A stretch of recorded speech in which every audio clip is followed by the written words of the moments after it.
I'm Peyton, and I'm from Hastings High. Black and orange is how we do it! And this is my poem, Unfinished.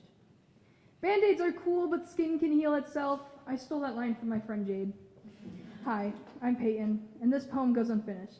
A symphony of strings that abruptly stops, a song left in a studio, an abandoned building on verge of demolition. I don't want to share the end. If I do, there will be no amends. I know we've gone through a lot together, but the spark has burnt my fingertips, and the paper is due, and I'm still stuck on you. On our past mistakes, an unfinished poem, a friendship broken, forever undone. The ending is simple, me and you. But that's not how it ends. It stops, abruptly stops, all on its own, it stops. I can't take it, the sound of an opening soda pop, it stops. I can't take the words you said, the cruel, cruel words, they play through my head on repeat. The things we did, what we went through, it all ends, me and you. Hi, my name is Mary Kate, and I'm from Lincoln East. Who is that diva? And this poem is titled Whale Shark. I want to be a whale shark, spots cascading down my spine, thoughts no longer lingering on my tongue, and I'd be happy.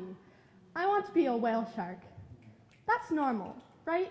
I mean, I know I'm not normal. I've heard the word weird and strange more times than my fingers can count, more times than my tongue can say, more times than my head can take. I know I'm not normal, but why is that such a bad thing? I mean, I feel like being a whale shark would be so nice. No thoughts, no cares, no worries, no anxiety, no depression, no wondering why I'm not okay, no nights spent wondering why everyone leaves. And I feel kind of sorry because being a whale shark means leaving, and I don't want to leave my friends. But sometimes it feels like they want me gone. So maybe that'll make it okay. And I feel sorry that they have to put up with my rants. I know I'm too loud. I get so excited. Maybe I hurt their ears. Maybe that's why they never listened.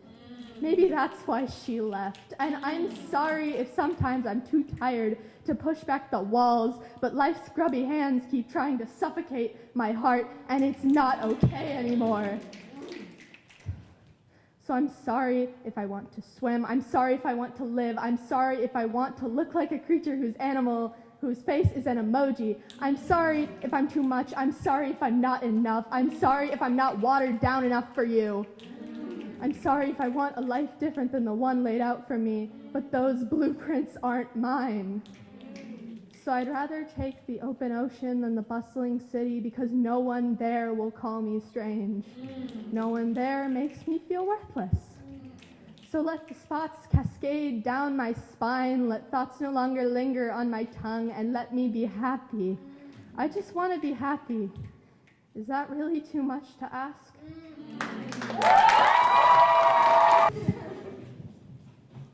Hi, I'm Alexis Sheldon from Lincoln Southeast. Yeah, no. And this is my poem, At the Kitchen Table.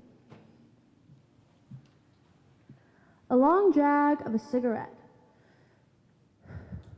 At a kitchen table next to your own mother, babbling about people she no longer knows from your own childhood, concrete in the fact that she loves you most out of her 3 children.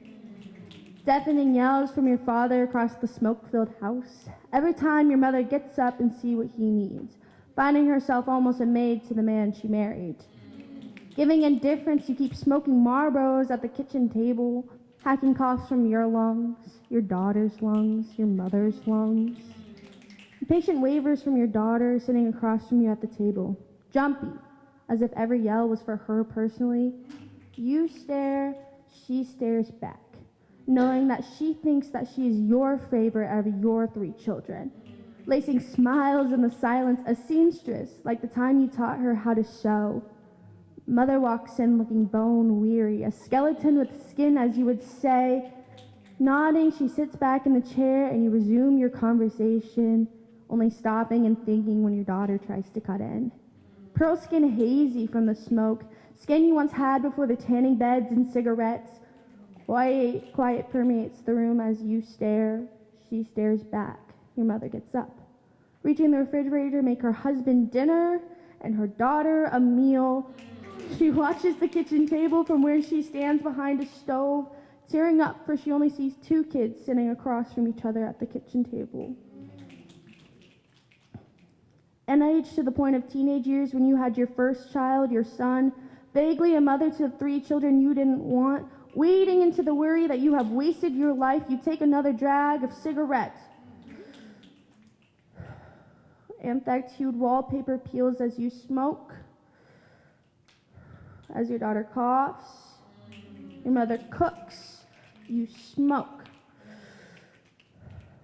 Staring and your daughter messes with an hourglass, you smoke. Zealot of a long-forgotten childhood that she mocks with her youth, you put out your cigarette.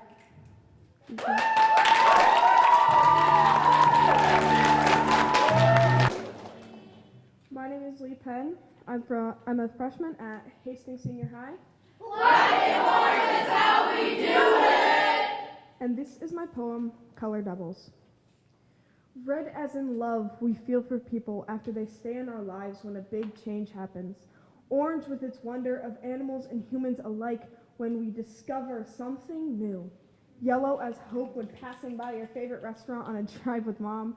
Green being intelligence seen from the gifted program that tells kids they're better than others. Blue in the calm we feel when lightning strikes a little too close for comfort. Purple is royalty that shows kindness to its subjects, even during a rough and unkind war. Although, we always think those meanings first. When we think of colors, we only see the beauty in them, but colors have darker meaning. What we don't see is purple and the paranoia it brings to crowded rooms when everything is too loud and the lights flicker, getting brighter and brighter. Blue being sadness when you can't find motivation to clean after your family scolds you for being messy. Green having grief after an unloving day of dropping food and fighting with siblings or parents or even teachers at school. Yellow with its hazard on radioactive barrels in those power plants that we see on spy movies that play on cable every Saturday. Orange as in caution, flashing in your head as you listen to your parents' screaming matches at 10 p.m. on a school night.